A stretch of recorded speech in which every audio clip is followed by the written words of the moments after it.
World Mental Health Day was observed for the first time on 10th October 1992.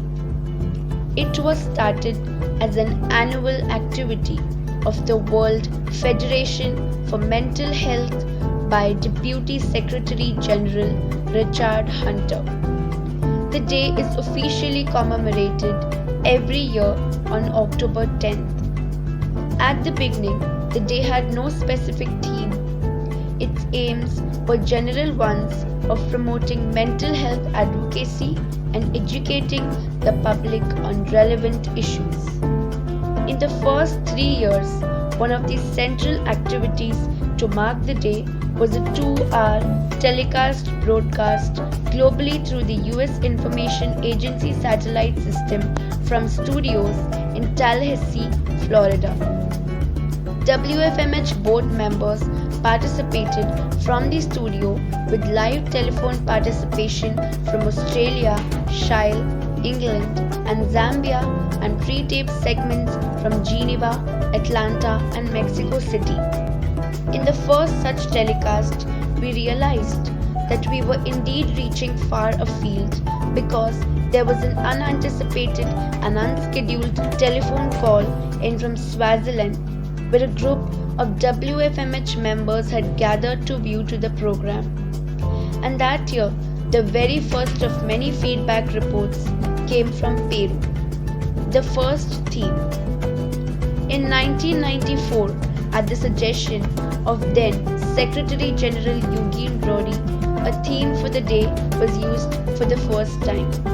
It was improving the quality of mental health services throughout the world. Feedback reports were received from 27 countries soon after that campaign, with notable national campaigns in Australia and in England. In many countries, WFMH board members were instrumental in arranging events.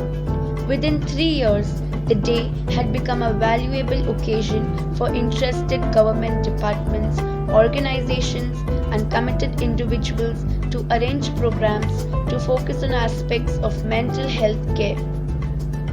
In 1995, a broad range of international events was reported to the WFMH Secretariat from around the world, ranging from a month-long series of events in Egypt to a conference held by the French Federation for Mental Health at the Ministry of Health to a community celebration in the tiny Micronesian island in the Pacific.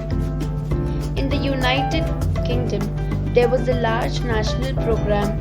We also noted the poignant event at the site of the old London Mental Hospital, which gave us the world Bedlam, where many volunteers, school children, and young people with learning difficulties planted spring bulbs. Multi-language material. In 1995, we took particular note of the help offered by the Pan American Health Organization PAHO, arranged for the translation of the planning kit material into Spanish and made 300 copies of the Spanish version available for distribution to its contacts in South America. Inspired by PAHO's initiative, the Federation later arranged for the translation and printing of the planning kit in French and Spanish. Many years later, we have managed to translate the material into Spanish, French, Hindi, Russian, Japanese, Chinese, and Arabic. List of themes. Since the early days, the Federation has chosen a theme to be promoted in its planning kit each year. The themes we have used are 1996, Women and Mental Health, 1997, Children and Mental Health, 1998, Mental Health and Human Rights, 1999, Mental Health and Aging, 2000 to 2001, Mental Health and Work, 2002, The Effects of Trauma and Violence on Children and Adolescents, 2003, emotional and behavioral disorders of children and adolescents. 2004, the relationship between physical and mental health co-occurring disorders. 2005, mental and physical health across the lifespan.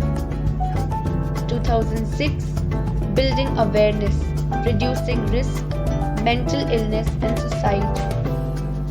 2007, mental health in a changing world, the impact of culture and diversity. 2008, making mental health a global priority, scaling up services through citizen advocacy and action. 2009, mental health in primary care, enhancing treatment and promoting mental health. 2010, mental health and chronic physical illnesses. 2011, the great push, investing in the mental health.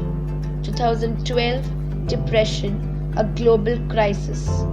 2013, mental health and older adults.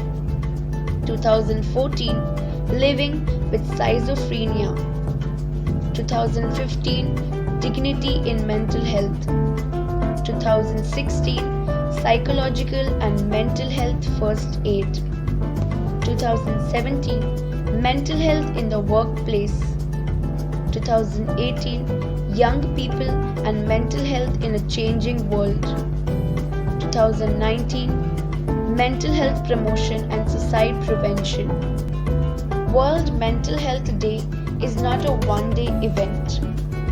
We would like to stress that World Mental Health Day isn't simply a one-day event.